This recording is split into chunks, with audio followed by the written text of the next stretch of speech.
रेल्वेच्या अपघातामध्ये सायली ढमढरे हिचे दोन्ही पाय गमावले तरी सायली ढमढरेने आपली जिद्द सोडली नाही।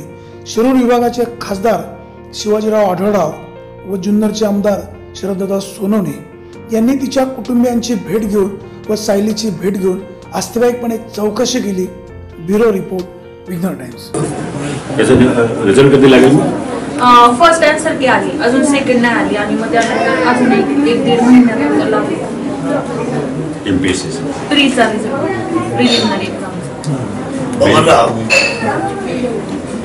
त्या ट्रीटमेंटसाठी आपण पैशाचे हात मारले, ते पैसे गोळा झाले, चेक पण आता पास झाले अकाउंटवर, तर ते द्यावे लागेल ना आपल्याला। कधी आहे आता आधी सध्या त्याला कधी पाहिलं ना कधी अकाउंट आले, पण आले असेल 7-8 लाख रुपये मला आठवण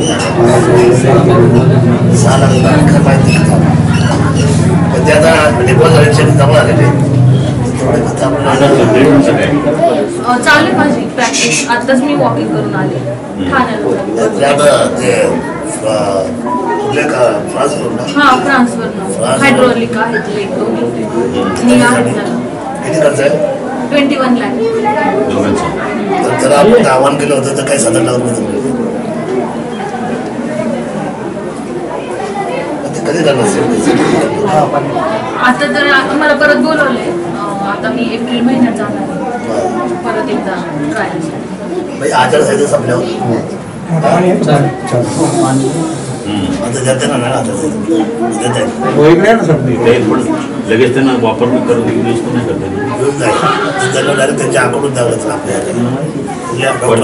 पूर्ण झाल्याशिवाय कसं करणार? वडिलांना विचारलं, बाबांना भेटायचं, बाबांनंतर भेटायचं ना आपल्याला, चर्चा करून चला काळजी।